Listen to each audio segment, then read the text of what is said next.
damn. अभी तक जो बातें हुई हैं वो सारी बातें मैं आपके लिए consolidate. Also, 1 second. Let's give us core facts. Give us core facts. No, my lord, I am very soft on them. Give us core facts. If my lord were to hear the full, If I can point out just one aspect. exam, my lord, if I can just say one aspect before my lord. Alright, we'll come back after this. Yes, man. Your Judges Association, man. Scope of your lordship, such a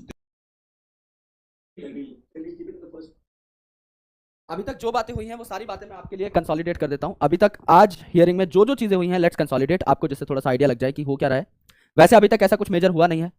I thought कि यहाँ पर जो lawyers आए हैं उनको fundamentals ही नहीं पता है नीट के, IIT जेई के, जेई मेंस के, जेई एडवांस के, कैसे एग्जाम कंडक्ट होता है, कब आपका करेक्शन पोर्टल खुलता है, कितने दिनों तक आपकी एप्लीकेशन की जो डेडलाइन है वो और बढ़ाई जा सकती है. तो यहाँ पर थोड़ी सी क्लैरिटी नहीं थी. बट अभी बातें क्या क्या हुई हैं वो मैं आपको बता देता हूँ. सबसे पहले बात हुई IIT मद्रास की जो रिपोर्ट थी उसके बारे में. IIT मद्रास ने एक रिपोर्ट बनाई है और उसको सबमिट किया है. And according to this report कोई लीक, कोई इशू पेपर के साथ हुआ ही नहीं है, because they identified a bell curve. ये बेल कर्व हर बड़े डेटा के लिए आता है. एक एग्जाम के फॉर्मेट में अगर आप देखें तो बेल कर्व आएगा ही, क्योंकि आपको पता है ज्यादातर बच्चा एक मीडियम स्कोर लेके आता है. आपको पता है टॉपर्स की संख्या भी बहुत कम होती है. जैसे अगर आप देखें कि किनके नंबर 680 से ज्यादा आ रहे हैं, तो इनका नंबर भी काफी कम रहेगा. एंड यहां पर अगर आप देखें तो किनके नंबर 100 से भी कम आ रहे हैं, इनका नंबर भी काफी कम रहेगा. मेनली जो बच्चा रहेगा वो आके यहां आएगा मीडियम लाइन पे, है ना. 300 नंबर वाला बच्चा, 400 नंबर वाला बच्चा, 500 नंबर वाला बच्चा, ये बच्चा सबसे ज्यादा होता है. तो उन्होंने कहा कि अगर ये बेल कर्व आता है इसका मतलब सब कुछ ठीक है. अगर मेरे भाई सब कुछ ठीक है तो इतने बड़े बेल कर्व में which is made for 23 lakh students, इसमें आप 1000 बच्चों के साथ कुछ गड़बड़ी हुई होगी तो वो कैसे ट्रैक कर पाएंगे.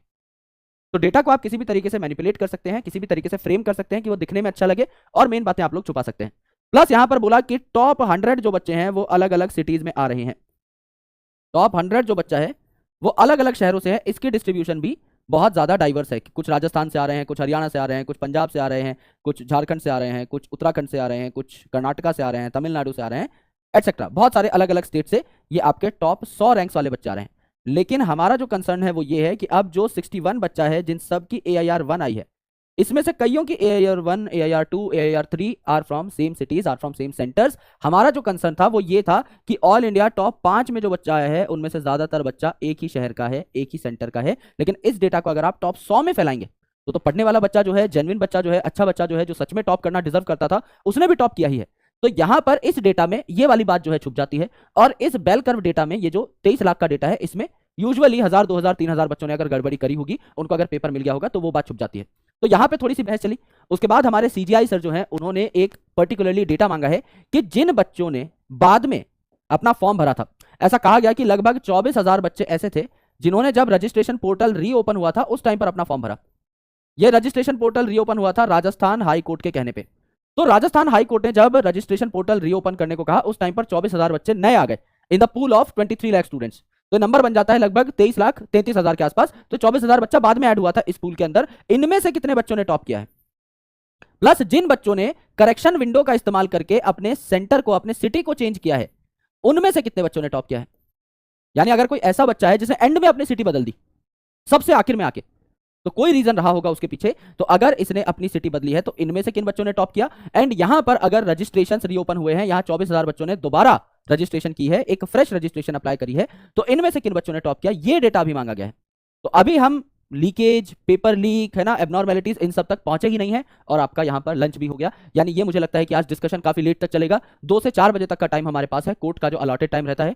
तो आज ऑनेस्टली एक जो अंदर से वाइब आ रही है, I am not very sure कि क्या होगा क्या नहीं होगा, पर मुझे जो अंदर से वाइब आ रही है वो ये आ रही है कि आज भी इस केस को टाल दिया जाएगा. मैं मतलब कि प्रे करूंगा कि ऐसा ना हो, बिकॉज बहुत सारे बच्चों का टाइम खराब हो रहा है और टाइम से ज्यादा जरूरी है मेंटल पीस. मेंटल पीस खराब नहीं होनी चाहिए.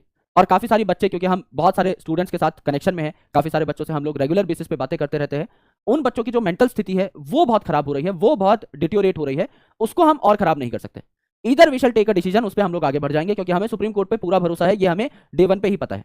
तो या तो आप एग्जामिनेशन को कैंसिल कर दीजिए, है ना, रीनीट करा दीजिए, जो कि एक प्रोपेंसिव ऑप्शन है, कुछ बच्चे ये डिमांड कर रहे हैं, या आप बोल दीजिए हाँ भाई पेपर फेयर था, उसके बाद हम अपनी किस्मत को जो अच्छा बुरा समझें हम लोग आगे बढ़ेंगे, नेक्स्ट ईयर की तैयारी करेंगे, जैसा भी हो. But we need to come to a conclusion today itself, क्योंकि इससे ज्यादा अगर लेट हो जाएंगे तो बहुत दिक्कत हो जाएगी. उसके बाद बहुत ही ज्यादा पंगा हो जाएगा। स्टूडेंट्स ऑलरेडी अपना इतना टाइम गवा चुके हैं, अपनी मेंटल पीस को खो चुके हैं, पेरेंट्स परेशान हो रहे हैं, है ना।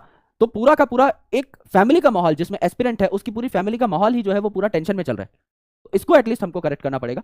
तो आज जो भी आए एटलीस्ट मैं चाह रहा हूं कि डिसीजन आ जाए, क्योंकि जिस हिसाब से अभी ये बातें चल रही हैं, जिस हिसाब से ये केस में आगे बढ़ रहे हैं, इतनी स्लो प्रोग्रेस है। और आज भी हम फंडामेंटल्स डिस्कस कर रहे हैं, आज भी हम बैठ के बहुत जनरल बातें कर रहे हैं कि नीट का फॉर्म कैसे भरा जाता है ना, फोटो किस डायमेंशन में किस साइज में अपलोड होगी। अगर ये सब बातें हम कर रहे हैं तो इसका मतलब अभी बहुत दूर है ये केस। अभी हम लोग एक अच्छे लेवल पे नहीं पहुंचे हैं जहां पे हम कोर बातों को डिस्कस करें। तो मुझे लगता है कि आफ्टर लंच अच्छी खासी बातें डिस्कस होनी चाहिए, चाहे पूरा का पूरा टाइम इसी केस में लग जाए, because this is the most prime case. सबसे ज्यादा बच्चों की जिंदगियां जो है इस केस से जुड़ी हुई हैं, सबसे ज्यादा एस्पिरेंट्स की होप्स जो है इस केस से जुड़ी हुई हैं। तो इसको अभी हम टाइम तो देंगे, बिकॉज जस्ट आफ्टर लंच यही केस आपका क्या होगा, दोबारा से रिज्यूम होगा। लेकिन मैं चाह रहा हूं कि कम से कम 2 घंटे में हम लोग किसी निष्कर्ष तक पहुंच जाए, जिससे एटलीस्ट एक कंक्लूजन हमारे पास हो, दिमाग की जो टेंशन है वो खत्म हो जाए, चाहे पॉजिटिवली या नेगेटिवली, लेकिन हम इस बारे में सोचना बंद कर दें। आज के दिन में हम सोच ही इतना रहे हैं, इतने सारे थॉट्स हमारे दिमाग में आ रहे हैं कि समझ में नहीं आ रहा कि हम किस दिशा में जाए। एटलीस्ट वो जो डायरेक्शन है वो क्लियर हो जाएगी। अगर रीनीट बोलेंगे तो रीनीट के लिए पढ़ना स्टार्ट कर देंगे, अगर रीनीट नहीं बोलेंगे नेक्स्ट ईयर के लिए पढ़ना स्टार्ट कर देंगे, या फिर कोई और करियर अल्टरनेटिव चुनेंगे, जो भी हमारी चॉइसेस होंगी डिपेंडिंग अपॉन द डिसीजन। लेकिन हम लोग इस जगह पे स्टक्ड नहीं रहेंगे, यहाँ पे नहीं फंसे रहेंगे, यहाँ नहीं अटके रहेंगे। तो it is very important to have a decision today. देखते हैं हम लोग क्या आता है, किस हिसाब से डिसीजन लेते हैं। हम लोग बस आपको कम्युनिकेट करके बता सकते हैं कि किस हिसाब से चीजें चल रही हैं। तो इट्स बेटर कि हम लोग मिलें 2 बजे दोबारा, जब लंच के बाद रिज्यूम होगा सब कुछ, तो हम लोग एक बार दोबारा मिलेंगे। तब तक आप भी 1 घंटे थोड़ा सा आराम करिए, रेस्ट करिए, और उसके बाद हम आपसे मिलते हैं 2 बजे। एक और सेशन हम लोग रखेंगे यहाँ पर, आराम से सारी बातें सुनेंगे चीफ जस्टिस ऑफ इंडिया की, अलग अलग जो वकील हैं, लॉयर्स हैं, पिटिशनर्स हैं, उनकी भी दलीलें सुनेंगे, और उसके बाद जो भी डिसीजन आएगा उसको साथ मिलकर एक साथ शेयर करेंगे। Because it is very important, हमने तैयारी साथ करी है, इस जर्नी में हम लोग डे 1 से साथ हैं। तो अब जो डिसीजन आएगा उसमें भी हम लोग साथ ही रहेंगे।